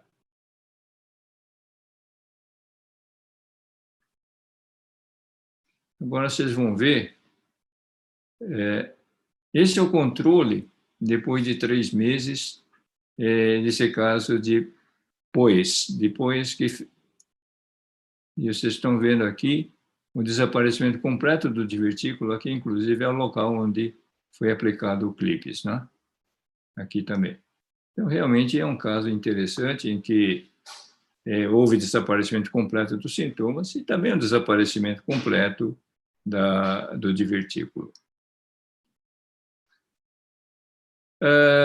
Mais recentemente, eu fiz um caso desse, depois, e eu fiquei decepcionado também, porque eu esperava que houvesse o desaparecimento completo disso aqui, não é? Desse divertículo, que na realidade é um pseudodivertículo, porque aqui, vocês estão vendo esse septo que ficou aqui, é a mucosa redundante. Aquela mucosa redundante, espessa, que a gente conseguiu fechar, então não desapareceu, ficou essa parede aqui, formando esse pseudodivertículo.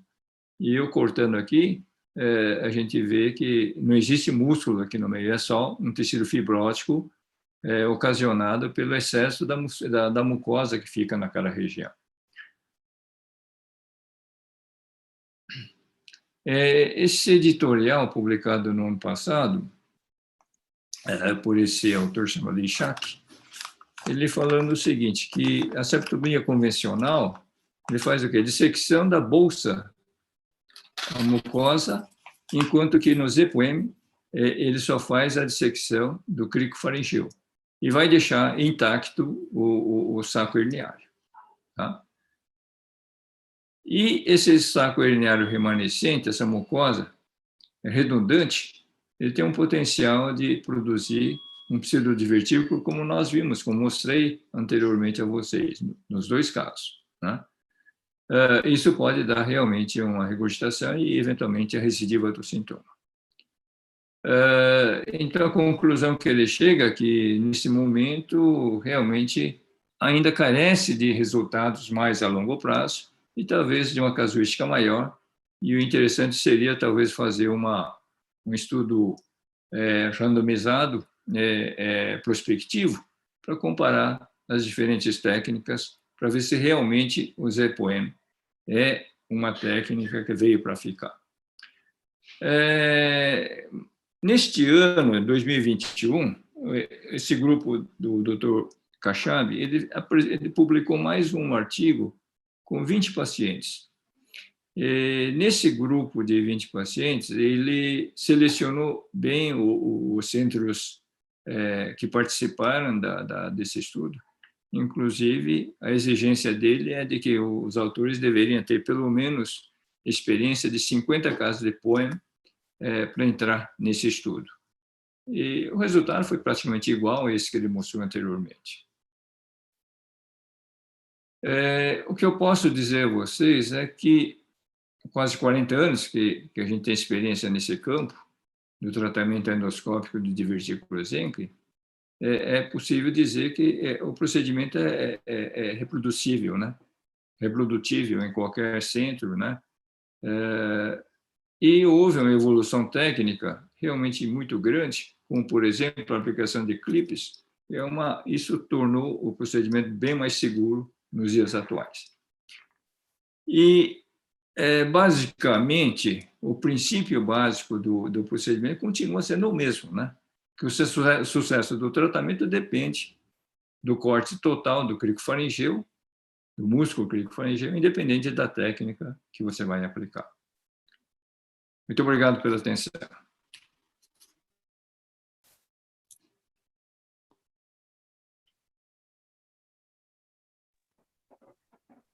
Eu acho que a gente podia abrir para discussão, Guilherme.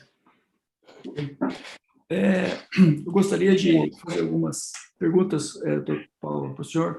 A gente tem muita dificuldade em pacientes que apresentam divertículos pequenos. Por incrível que pareça, tem alguns pacientes que, mesmo divertículos sendo pequenos, eles são bastante sintomáticos, né? E muitas vezes já vem encaminhado até do próprio cirurgião, né? Que já vem para fazer o tratamento endoscópico. Então, a gente tem aqueles divertículos, sabe, às vezes 1,5, 2 centímetros, muito pequenos e sintomáticos, né? O senhor acha que tem espaço para o tratamento endoscópico? Qual é a dificuldade técnica de fazer por endoscopia o tratamento desses divertículos? Eu acho que são os casos mais difíceis que tem, sabe, Guilherme? Eu tive casos, por exemplo, de uma paciente obesa, com pescoço curto, diabética, hipertensa, a família toda de advogados, tá? E aí o que eu fiz? Eu peguei e falei, não vou entrar nessa fria. Eu peguei Botox, injetei Botox no crico faringeu, naquela região apenas visível do crico faringeu, tá? Então ela teve uma melhora, ficou um pouquinho rouca, mas teve uma boa melhora. Mas quando a paciente não tem muito risco, eu faço a miotomia e faço. Tem que tomar muito cuidado, porque você vai cortando, se você fizer essa técnica da septotomia, você vai cortando a mucosa, quando chega no músculo, o músculo desaparece, sabe? Você dá um corte lá, parece que ele retrai e encolhe e desaparece. E aí, às vezes, você quer agora, às vezes, quando sangra, isso pode sangrar, por isso que eu sempre uso coagulação pura nessa hora, e com esse novo dispositivo, que é da Herb, eu tenho usado spray coagulação, porque para cortar aquilo lá, se você cortar com corte puro, vai sangrar, e sangra bastante, tá? E para você fazer hemostasia naquele espaço vai ser muito difícil, né? Eu acho que aí é que cabe muito bem esse POES. Quer dizer, você faz uma secção da mucosa, e aí você tenta dissecar um pouquinho em volta, e aí você pode cortar vendo o músculo clínico-faringeu. E aí é fácil de você fechar. Mas se você fizer uma secção transversal, vai ser difícil você fechar depois, tá? Recentemente, agora, eu tive um caso, um paciente que chegou com uma disfagia muito importante, até tinha uma suspeita de ser até uma barra cricofaringiana e não um divertículo Zenck, de tão pequeno que era o divertículo. E o paciente pesava 35 quilos, tinha uma pneumonia, uma massa no pulmão, que depois pensou-se que se fosse até um neo de pulmão, mas era uma pneumonia aspirativa. E o estudo radiológico de deglutição dele era assustador, né? Então, todas as deglutições dele aspirava. E daí, muito difícil, né? Do como tratar, né? E o senhor sabe que eu fiz exatamente isso que o senhor falou, mas eu não fiz o POIS, eu entrei atrás mesmo. E eu tentei fazer como se fosse para fazer uma cricomiotomia endoscópica mesmo, ou seja, tentando deixar a dissecção bem anterior, para não ir lá para trás, que é a zona do agrião, lá, onde tem lá a tal da membrana bucofaringiana e tal, né? Mas depois eu tive bastante dificuldade para fechar mesmo, porque ficou um buraco grande, um orifício grande posteriormente. Eu pensei até que fosse fazer uma fístula ali, e tive bastante dificuldade. Eu costumava deixar antes da época dos clipes, tal, quando eu tratava esses casos, eu deixava realmente uma sonda nasogástrica ou nasoenteral uma semana. O risco era muito grande, sabe, com antibiótico terapia e tal. Uma outra coisa que quero chamar a atenção, nesses casos de divertículo pequeno, se você vai fazer entubado com anestesia geral, toma cuidado, porque se curalizar, você desaparece o divertículo. Você não enxerga mais, tá? Então, a gente pede para não curalizar ou abolir a curalização, aí você vê de novo o divertículo. Já tive casos em que tive uma dificuldade tremenda de encontrar o divertículo, né? É por causa da curalização.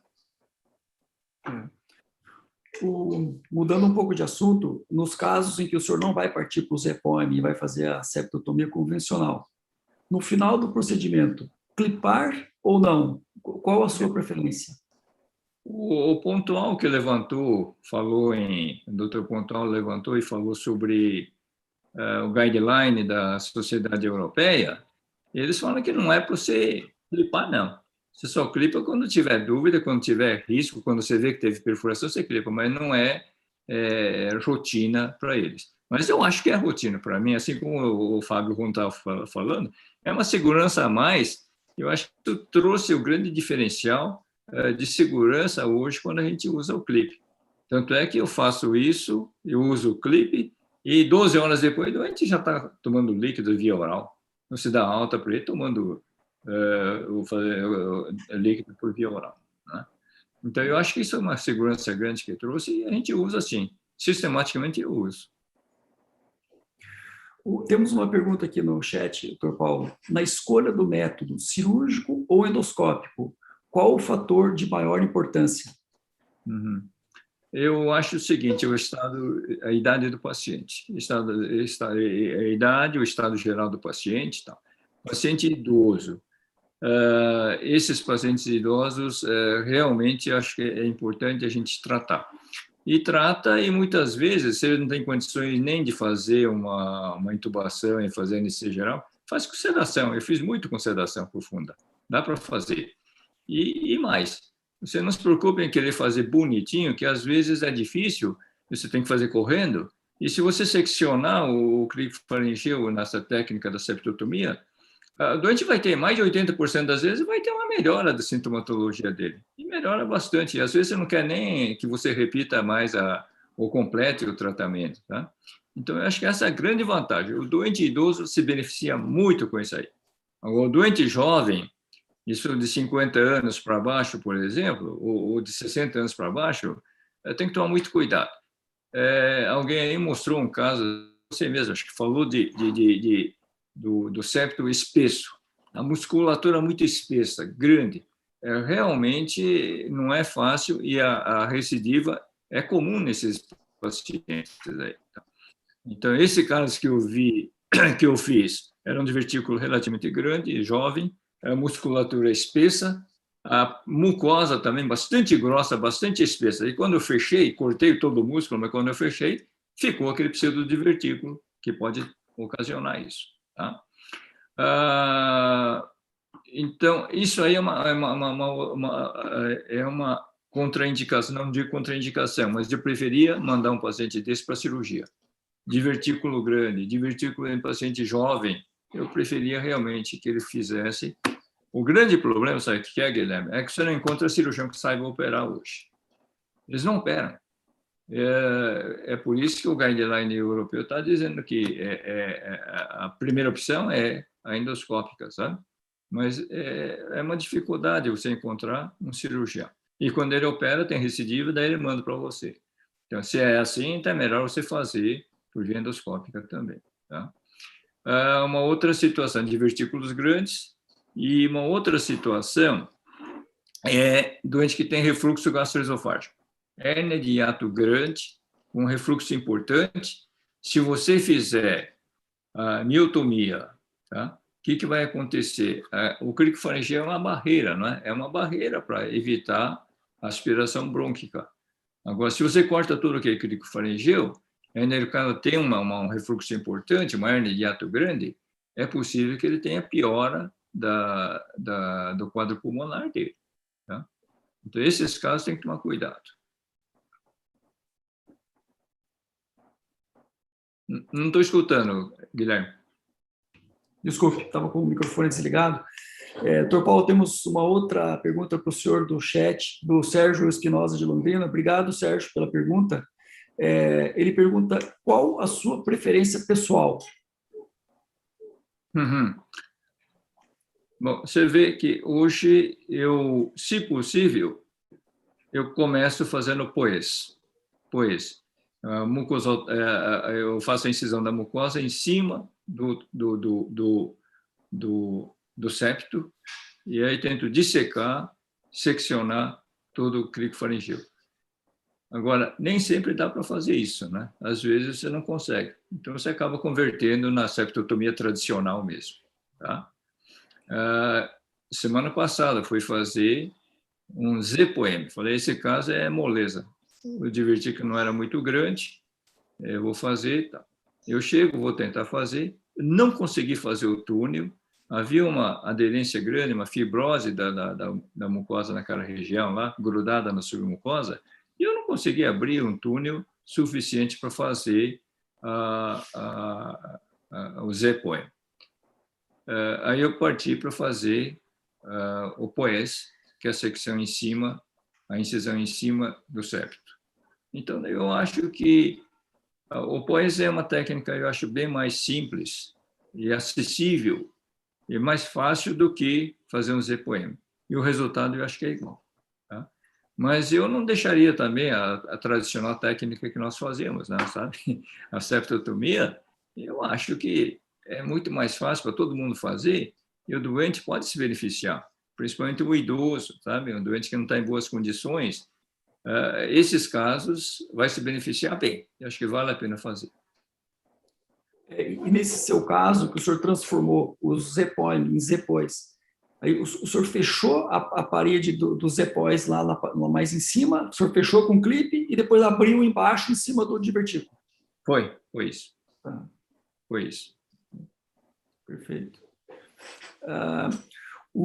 Existe um outro tipo de divertículo, que é um divertículo que aparece na região da hipofaringe pós-cirurgia de coluna anterior, que os ortopedistas colocam ali um material metálico e tal.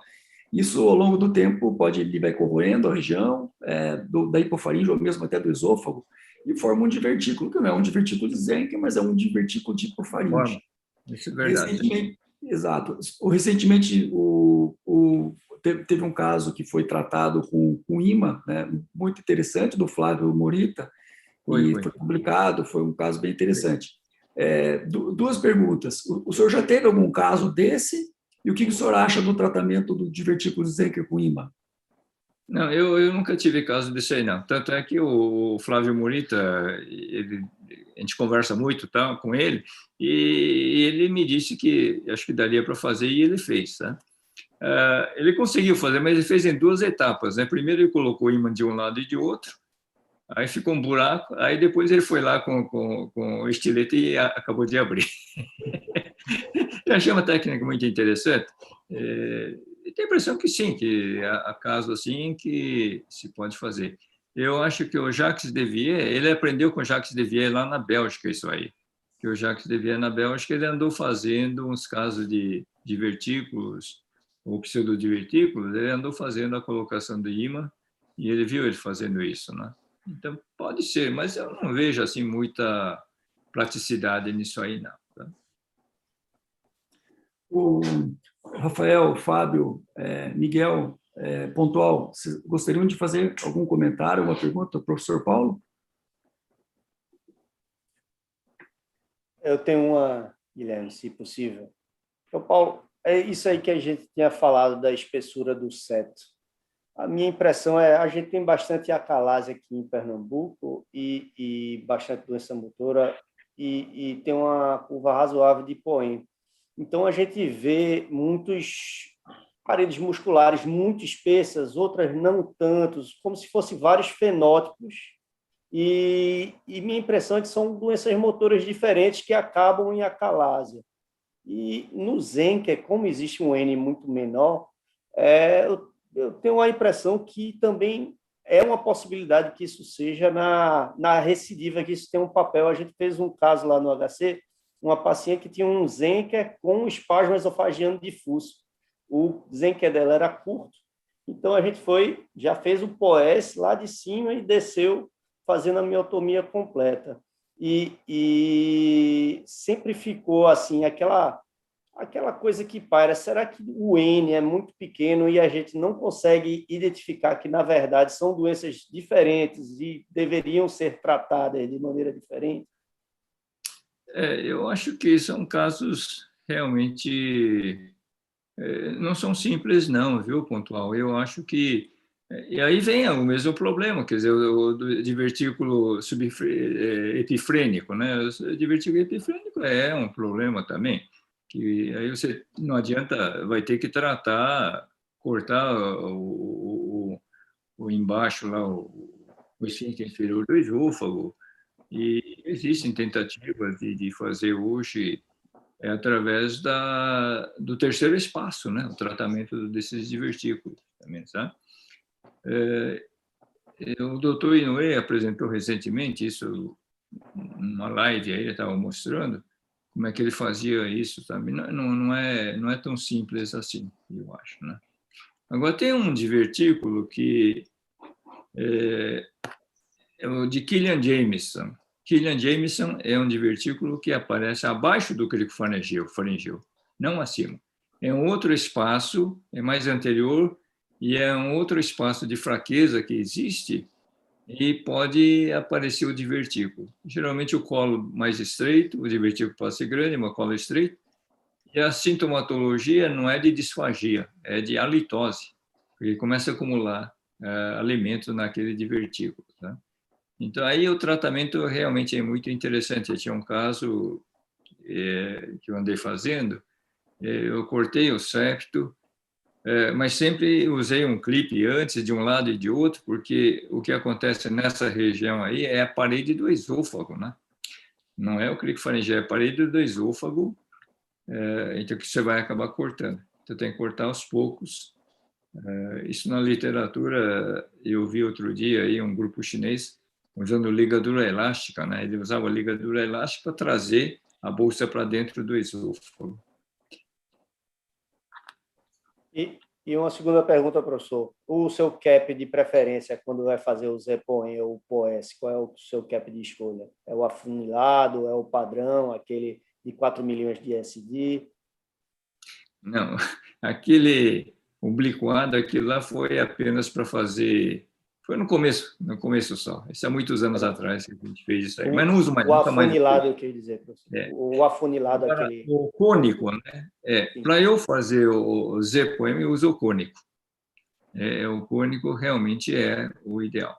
Agora, para fazer a septotomia, qualquer cap serve. Inclusive, esse que você usa para ligadura elástica aí de varizes de esôfago, em vez de se jogar, você pode reutilizar fazendo uso desse cap. Isso pode ser. Tá?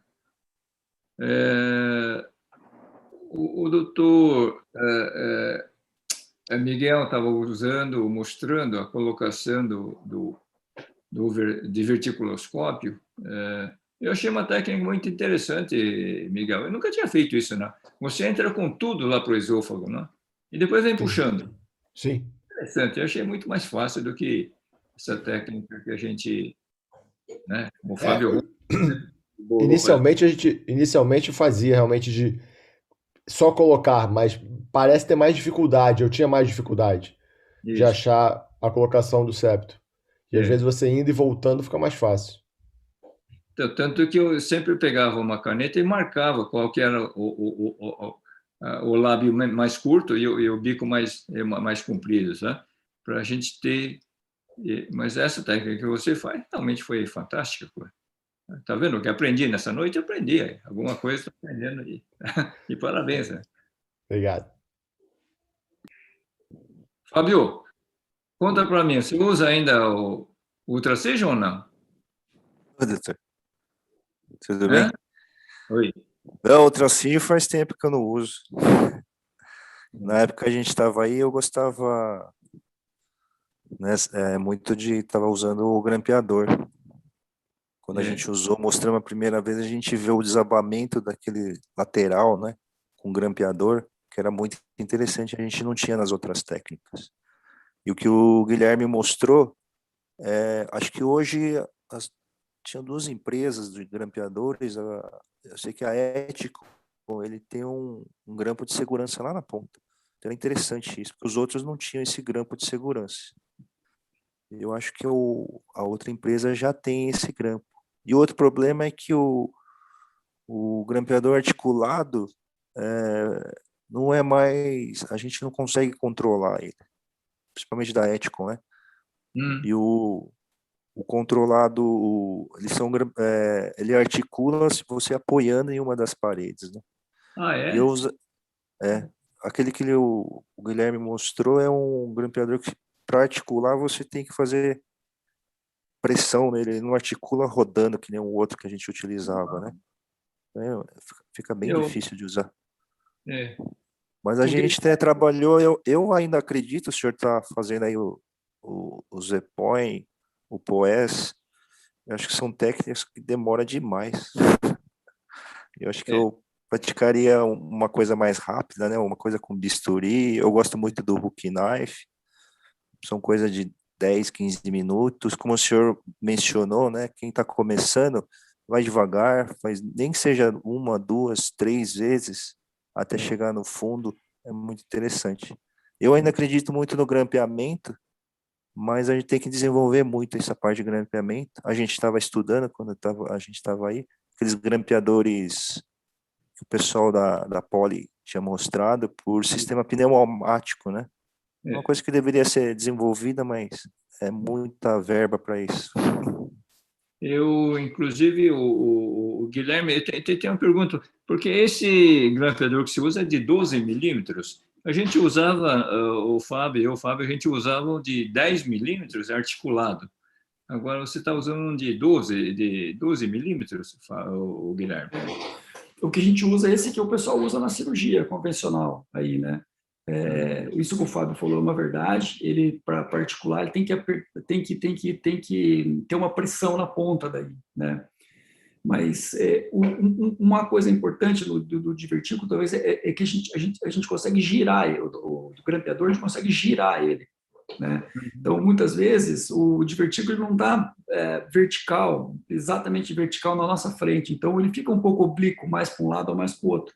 Então, se a gente gira o divertículo em direção ao septo, justamente antes de grampear. Então, esse movimento é o que a gente mais usa no grampeador, né?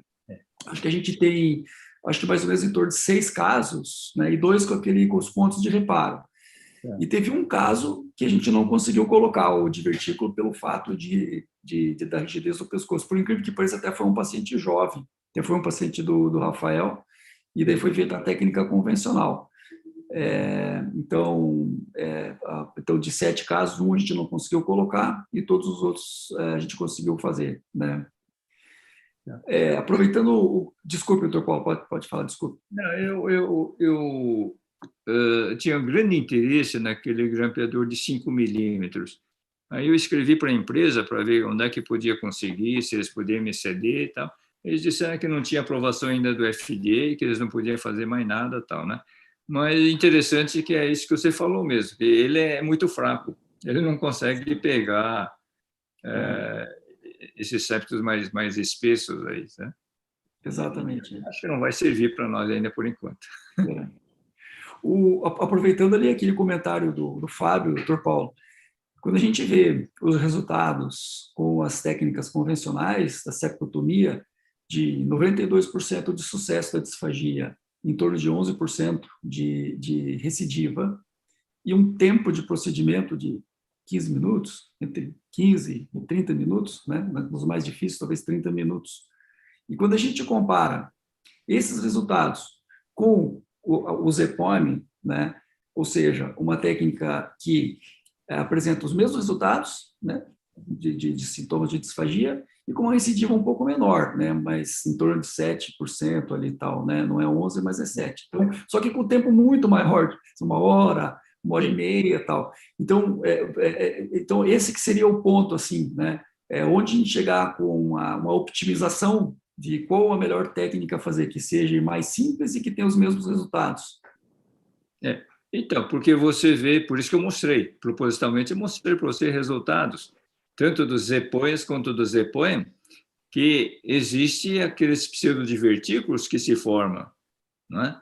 E quando a gente faz a técnica da septotomia, vai formar também, mas é praticamente igual. Eu acho que talvez na septotomia o que a gente podia melhorar, na sua técnica, sim, quando você faz o grampeador, você vê que o espaço que se abre é muito grande, não é?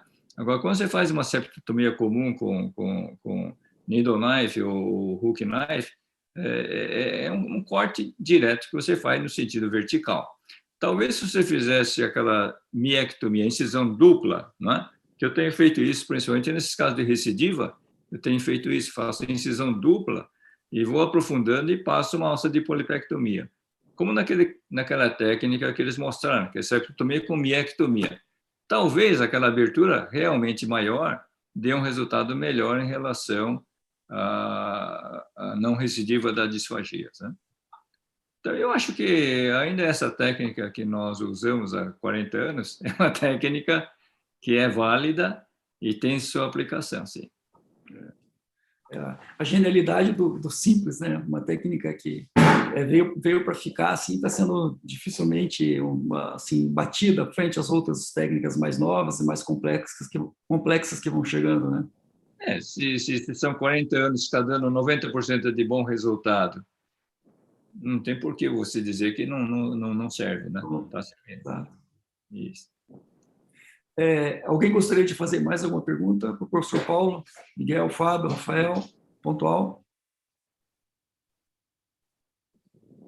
Então, doutor Paulo, eu gostaria então que o senhor pudesse tecer então os seus comentários finais e finalizar essa sessão, por favor. Bom, eu achei uma sessão muito interessante, que vocês viram que dos 5 apresentadores, 4 falaram exatamente sobre a septotomia. Estou mostrando que é a técnica predominante. E naturalmente sofre a evolução, conforme vem aparecendo acessórios novos, a evolução vem surgindo, né? O Fábio mostrou exatamente isso, que ele fez eu sou testemunha, nós trabalhamos junto no laboratório experimental e fizemos uma série de animais, que você sabe que o porco é um modelo experimental fantástico, né? Todos eles têm um divertículo de zinco. Então, a gente utilizava esses animais e testávamos nos animais tanto o ultracígio quanto o grampeador. O grampeador, inclusive o Fábio bolou um diverticuloscópio, quer dizer, uma mangueira com 22 milímetros, maior ainda, e aí a gente colocava, junto com o grampeador, um endoscópio por dentro, um endoscópio fino, evidentemente, por dentro, e fizemos em alguns animais, depois fizemos também nos pacientes lá do Hospital das Clínicas, né? Então, eu acho que a evolução vai continuar assim. Existem várias possibilidades e é uma doença não é tão frequente, mas cada vez mais eu acho que vai surgir. Inclusive, na questão de 2 semanas atrás, eu estava numa live lá com o pessoal do Japão, estava lá o doutor Inoue, o doutor Thierry Ponchon, e o que a gente estava falando, até eu sugeri a eles, que o doutor Inoue, principalmente, que ele tem acessórios interessantes, hoje que faz sutura, ele consegue fazer sutura, se ele fizesse o Z-Poem, tá? Aí depois, no final, ele puxasse aquela mucosa redundante, e cortasse e desse uns pontos. Eu ia resolver. Quer dizer, seria exatamente o que é a cirurgia hoje, que é a diverticulectomia, né? Você tira o divertículo e faz a miotomia. Então, eu acho que isso aí não vai demorar muito, vai ser a técnica do futuro. Quer dizer, você faz a miotomia e resseca o excesso, ou seja, a bolsa do divertículo. Então, vai ser exatamente igual ao que se faz hoje uma cirurgia. Então, esse eu acho que é uma mensagem que eu deixo aí, que vai ter muito pela frente ainda, e principalmente os jovens, vai ter campo para fazer experimentação primeiro, tentar ver e depois aplicar. Uma boa noite para vocês. Muito obrigado pela oportunidade. Obrigado, professor. Boa noite, doutor Paulo. Obrigado. Tchau, tchau.